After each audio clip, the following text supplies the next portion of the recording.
No matter where in the world you've been or what industry you've been involved in, it's probably fair to say the 2010s proved to be a turbulent decade. The car world had a pretty eventful time too. Dieselgate, the meteoric rise of the SUVs, sales slumps, a surge in electric car interest, there was certainly never a dull year. But even in challenging circumstances, we've had a decade of brilliant cars. At What Car, every year we give our Car of the Year award to the best new car on sale. We're not talking about supercars and hot hatches here, but the very best all-rounders that in their own way were automotive game changers. The 2010s saw plenty of memorable winners, and we're going to tell you all about them now. And we're going to name the very best car of the decade. Plus, we're going to run through some of the worst cars of the decade too. Before we start, make sure you're subscribed to our channel. And if you want the very best deal on any new car, go to whatcar.com.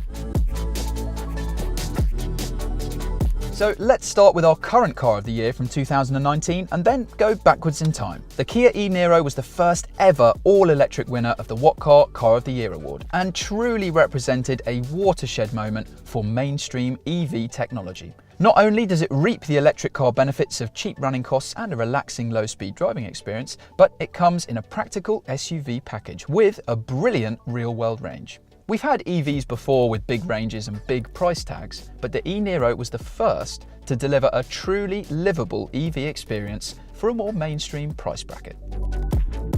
The Volvo XC40 stood out in 2018 thanks to its mix of comfort, quality, safety and style. It excelled in all the areas that are important to buyers. Our independent tests even proved that our recommended diesel engine emitted less nitrogen oxide than plenty of other new petrol cars, while offering the low CO2 output that made diesels so popular in the first place. Standing out like this in the fast-growing family SUV class is no mean feat.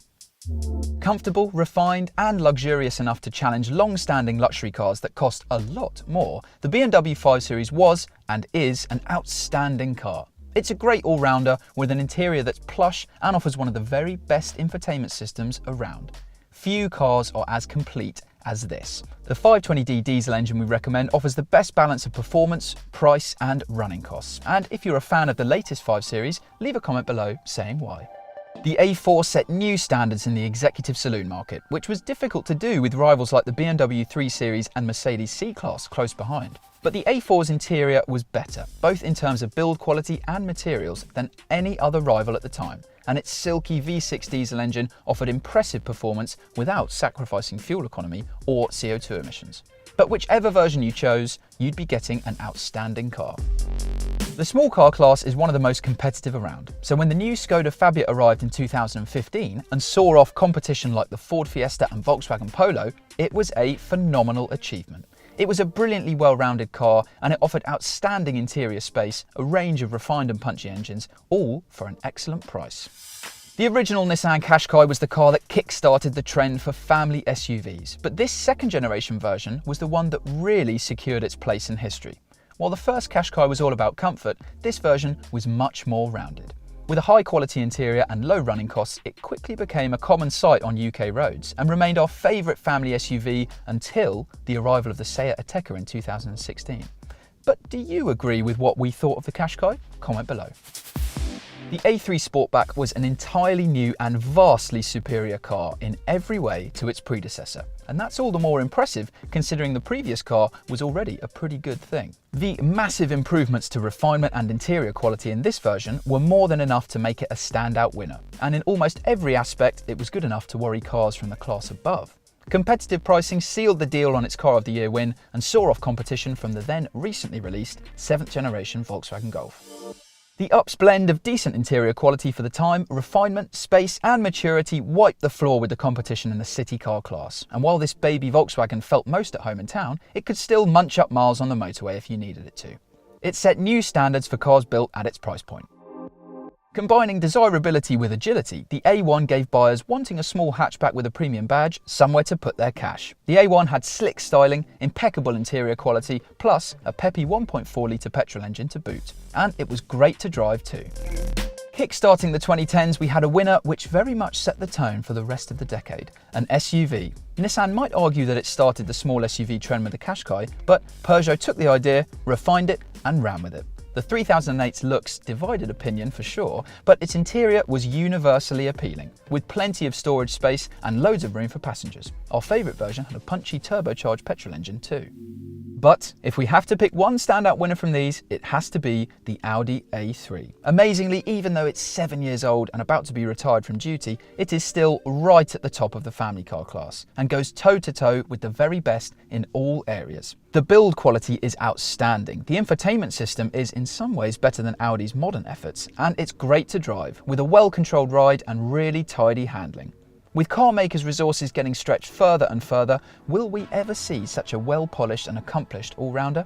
Who knows? Head to whatcar.com to get a great deal on the A3 while you still can. But while all those cars are brilliant in their own ways, the 2010s also produced some stinkers. It wasn't a good decade for Infiniti, the brand marketed as the premium arm of Nissan. It launched in Europe in 2008, but in 2019 it announced that it was no longer considered a viable business on this continent. Looking at its portfolio of lackluster products, it's no great surprise it didn't fare better. All of its vehicles were poor, but the worst of the lot was the Q50. It totally lacked the sophistication of its executive car rivals, with a drab interior, awful driving experience, and thirsty engines. The regular Nissan Juke proved to be a phenomenal sales success, even though it was never a great car. Creating a high-performance SUV version of that small SUV was quite a left-field decision from Nissan, and one that ultimately resulted in a woeful outcome. Sure, if you like the design of the standard Juke, then it had some appeal, but compared to the conventional hot hatches it was up against, the handling didn't inspire, and it had a bone-shaking ride.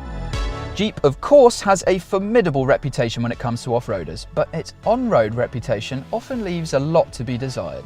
The Cherokee is a good example of this. Noisy diesel engines, questionable interior quality, and an uncomfortable ride. Plus, it's just not very good value. It's been a while since Maserati was on top form, and the Ghibli illustrates just how wayward the brand has become in the last decade. It was the first Maserati to be offered with a diesel engine, but it was well off the pace in all areas, being unrefined, overpriced, and underwhelming to drive. A huge 6-litre V12 with 552 brake horsepower that'll top 200 miles an hour sounds like a promising start for any car. But the Aston Martin Rapide was massively disappointing. An unsettled ride, so-so handling, noisy cruising manners and a cramped interior meant it certainly won't be remembered among the greats of the British manufacturers' cars. The Mitsubishi Mirage feels like a small car from well over a decade ago, with a low-rent interior, limited safety technology and an underwhelming engine. For the money in this highly competitive small car segment, it's the worst choice you could possibly make. But what are your automotive highlights and lowlights from the past decade? Let us know in the comments below. And make sure you're subscribed to our channel because we'll have loads of videos looking at every new car for the next decade and beyond. To get the best deals on every new car, make sure you head to whatcar.com.